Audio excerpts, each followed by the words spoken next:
নমস্কার, কেমন আছেন সবাই? আশা করছি সবাই সুস্থ আছেন, ভালো আছেন। চৈতিস ক্রিয়েশনের নতুন একটি ব্লগে আপনাদের সবাইকে স্বাগতম। মঙ্গলবার দিন দুপুরবেলা খাওয়া দাওয়ার পর আমি আর আমার হাজবেন্ড বেরিয়ে পড়েছিলাম।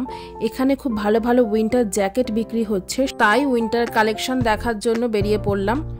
আর বিকেলবেলার দিকে তো কখনো ব্লগ তেমনভাবে করা হয়নি আমার, তাই আজকে ভাবলাম আজকে বিকেলবেলার দিকে ব্লগটা শুরু করি। ঘড়িতে 4টে মতন বাজে, রোদটাও প্রায় হালকা হয়ে গেছে। আর এদিকে রাস্তাটা ক্রস করার সময় দেখলাম এদিকে না রাস্তাটায় ট্রাক ঢুকতে বারণ করেছে।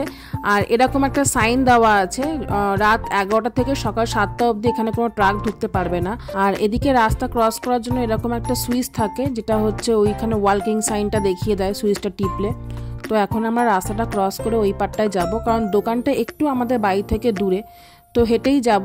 আর এদিকে দেখুন একটা বাড়ি দেখলাম যেখানে হচ্ছে সান্তা ক্লজ সাজিয়েছে, কত সুন্দর লাগছে। আর হাওয়ায় না ওটা দুলছে, আর সামনে দুটো হরিণও লাগিয়েছে, বেশ ভালো লাগছে দেখতে। এখানে যেহেতু বড়দিনটাকে একটা স্পেশাল অকেশন হিসাবে পালন করা হয়, যেমন আমাদের ওখানে দুর্গা পুজো, কালী পুজো, পুজোয় আমরা সমস্ত ঘর বাড়ি সাজাই, তেমনি এখানে বড়দিনে সবার প্রত্যেকের বেশিরভাগই বাড়ির সামনে সুন্দর করে এরকম সান্তা ক্লজ, কেউ হরিণ, কেউ লাইট দিয়ে সুন্দর গাছটাকে সাজায়, বাড়ি ঘর সাজায়, ভীষণ সুন্দর লাগে রাত্রির বেলা লাইটিংগুলো দেখতে, যেটা দিনের বেলা অতটা দেখা যায় না ভালোভাবে। তবে পরে আমি একটা রাতের বেলার ভিডিও করে আমার ব্লগে দেব, দেখবেন যে এরা কত সুন্দরভাবে এখানকার মানুষ তাদের বাড়িঘর রাতের বেলা সাজায়। ব্যাস, আপনাদের সঙ্গে গল্প করতে করতে আমি চলেও এসেছি আমার ডেস্টিনেশনে। এখানে তো রাস্তার পাশে কোনো ছোটোখাটো চায়ের দোকানও নেই, আর এখানে যা ঠান্ডা তাতে তো মাঝে মাঝে ইচ্ছাই করে গরম গরম কফি বা চায়ে চুমুক দিতে। তো সেই জন্য এরকম রাস্তার পাশে টিম হর্টনসের দোকান থাকে এখানে, যেখানে চা কফি এগুলো পাওয়া যায়। এখন আমরা যাব উইনার্সে, ওখানেই ভালো ভালো জ্যাকেটের কালেকশন আছে এখানে। আর এখানে যে কোনো প্লাজাতেই ঢোকার আগে এরকম একটা বোর্ডে সব কি দোকান এই প্লাজাটায় আছে সব নাম লেখা থাকে, যাতে মানুষের সুবিধা হয় যে এই প্লাজাটায় কি আছে দেখতে। তো আমরা এখন এই প্লাজাটাতেই ঢুকবো, যেহেতু উইনার্সে যাব। তো ঢুকেই দেখলাম এখানে একটা ব্যাংক সামনে আছে। আর আমি একটা জিনিস এখানে ভালো লক্ষ্য করেছি যে এখানে যে কোনো প্লাজাতেই, মানে বেশিরভাগ প্লাজাতেই একটা করে ব্যাংক থাকবেই থাকবে। আর এখানে 2 চাকার বাইকের থেকে সাইকেলের প্রচলন একটু বেশি, তাই এখানে বেশিরভাগ দোকানের সামনে সাইকেল রাখার জন্য এরকম একটা জায়গা করা থাকে, যাতে যারা সাইকেল চালিয়ে আসবে তাদের রাখতে সুবিধা হয় সেই জন্য। আর সেদিনকে চাঁদটাও পুরো গোল উঠেছিল, সামনে মনে হয় পূর্ণিমা কিছু আছে, সেই জন্য চাঁদটাও পুরো গোল মতো উঠেছিল, দেখতেও বেশ ভালো লাগছিল আকাশে। প্রায় সন্ধ্যা হয়ে এসছে দেখুন হাঁটতে হাঁটতে। আর ওই দেখুন উইনার্স, আমরা প্রায় চলেই এসছি উইনার্সে। চলুন একবার যাওয়া যাক। এখানে তো রাস্তার ধারে ওরকমভাবে দোকান থাকে না, একটা প্লাজার মধ্যেই সব দোকান থাকে, তো সেই জন্য প্লাজাটাও হয় অনেক বড়, তাই জন্য হাঁটতে হাঁটতে অনেক টাইম লেগে যায়, মানে একটা প্লাজাতেই হাঁটতে হাঁটতে পুরো কভার করতে অনেকটাই টাইম লেগে যায়। তাই যদি কখনো ইচ্ছা হয় যে এই প্লাজাটা ঘোরার পর অন্য একটা প্লাজায় যাব, সেখানে গিয়ে সব দোকান দেখব হেঁটে হেঁটে, তো সেটা আর সম্ভব হয়ে ওঠে না, কারণ একটা প্লাজাই এখানে এত বড় বড় হয়, এত দোকান থাকে যে ইচ্ছা হলেও অন্য কোনো প্লাজাতে আর যাওয়া হয়ে ওঠে না একদিনের মধ্যে।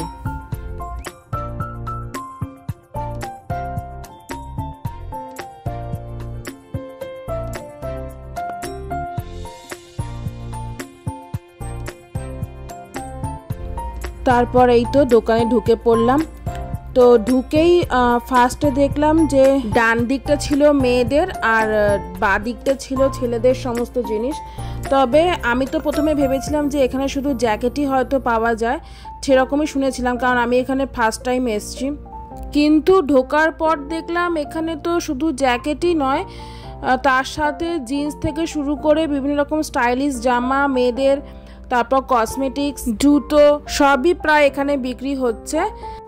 তবে দোকানের কালেকশানও খুবই ভালো, সবই এখানে ভালোই লেগেছে আমার। কিন্তু এখানে একটা জিনিস হচ্ছে যে যদি কোনো সাইজ না হয় গায়ে, বা সাইজটা যদি বড় হয়, তো সেই সাইজের থেকে ছোট বা বড় কিছুই কালেকশন এখানে নেই, যে কোনো পিস একটাই এখানে পাওয়া যাবে, মানে কোনো কিছু পছন্দ হলে ওই পিসটা একটাই এখানে থাকে।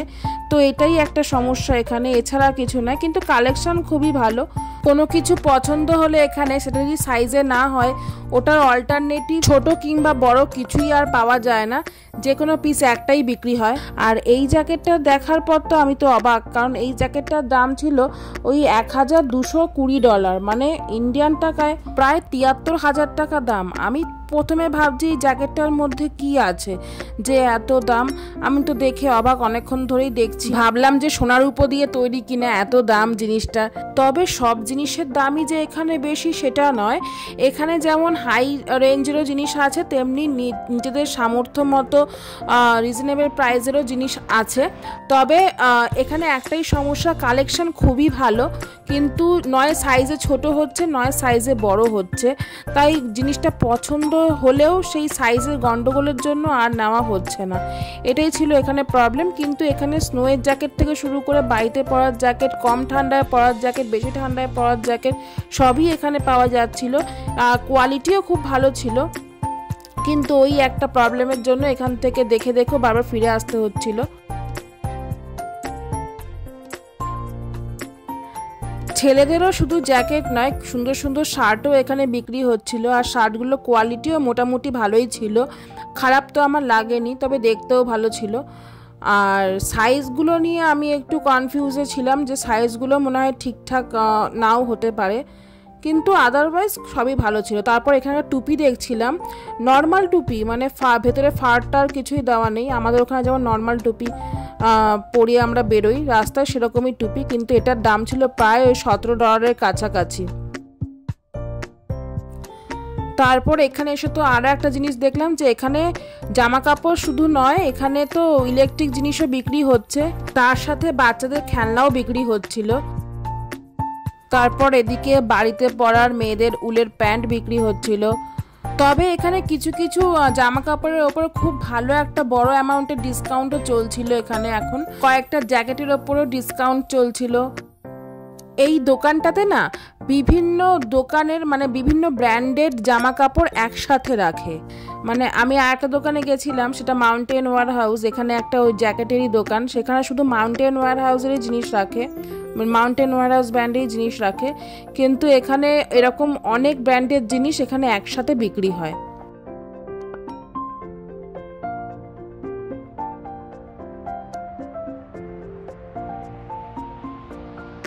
তারপর এখানে এই একটা জ্যাকেট আমার খুবই পছন্দ হয়েছিল, তাই একটু পরে সাইজটা দেখছিলাম আয়নাতে যে ঠিকঠাক লাগছে কিনা। তারপর তো শপিং করে বেরিয়ে পড়লাম আবার বাড়ির উদ্দেশ্যে। কিন্তু এই ঠান্ডায় হাঁটতে হাঁটতে ইচ্ছা হলো একটু কফি খেয়ে তারপর বাড়ি যাব, গরম গরম কফি খেয়ে তারপর যাব। তো ওই জন্য আবার চলে এলাম টিম হর্টেন্সের দিকে। চলুন তবে যাওয়া যাক। আর যা বাইরে ঠান্ডা, রাতের বেলাটা যেন আরো বেশি ঠান্ডা লাগছে, আর তার সাথে ঠান্ডা হাওয়া কনকনে, উফ, দাঁত মুখ যেন একদম ভেদ করে ভেতরে ঢুকে যাচ্ছে হাওয়াটা। এখানে যতটা না টেম্পারেচার কম, তার থেকেও বেশি এত হাওয়া দেয়, তাতেই যেন বেশি ঠান্ডাটা লাগে। টেম্পারেচার কম থাকলেও জানেন তো সেদিনকে অতটা ঠান্ডা লাগে না, কিন্তু যখনই হাওয়াটা দেয় তখনই যেন বেশি ঠান্ডাটা লাগে।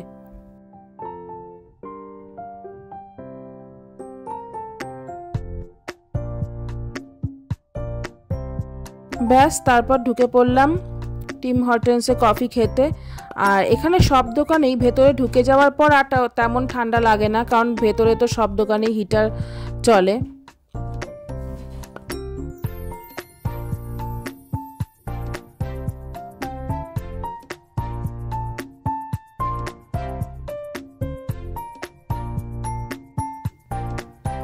তারপর কোন দিকটা বসবো সেটা ঠিক করতে করতে ভাবলাম এই জায়গাটাতেই বসি, তাহলে বাইরেটাও দেখতে পাবো এই কাজটা দিয়ে, আর সব দিকটা দেখাও যাবে ভেতরে।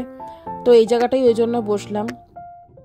তারপর ওই কফি নেওয়ার জন্য লাইন পড়েছে।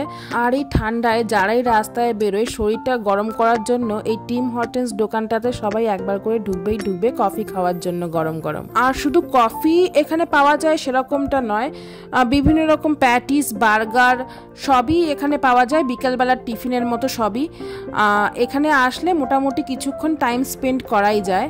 এই কানাডাতে টিম হর্টনস দোকানটা না খুবই বিখ্যাত, খুবই পপুলার। বেশিরভাগ প্লাজাতেই এই টিম হর্টনস দোকানটা প্রায়ই থাকে।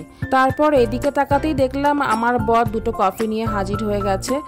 তারপর দুজনে দুটো কফি খেয়ে কিছুক্ষণ গল্প করে বেরিয়ে পড়েছিলাম বাড়ি যাবার উদ্দেশ্যে। টিম হর্টনস থেকে বেরিয়েই ফোনটা ঘাঁটতে ঘাঁটতে হঠাৎ ফোনের ওয়েদারের ওপর চোখ পড়তেই দেখলাম বাইরে টেম্পারেচার দেখাচ্ছে -8 ডিগ্রি। টেম্পারেচার দেখার আগে যতটা না ঠান্ডা লাগছিল, টেম্পারেচার দেখার পর যেন ঠান্ডাটা আরো দ্বিগুণ বেড়ে গেল। তাই জন্য বললাম আর বাইরে থাকতে পারছি না, এবার বাড়ি যেতেই হবে। তো আর ওই জন্য এদিক ওদিক না করে সোজা বাড়ির দিকে রওনা দিলাম। তবে আজকের ব্লগটা এই পর্যন্তই থাক, দেখা হবে আবার নেক্সট ব্লগে। ততক্ষণ অবধি সবাই ভালো থাকবেন, সুস্থ থাকবেন এবং সবাইকে ভালো রাখবেন। টাটা।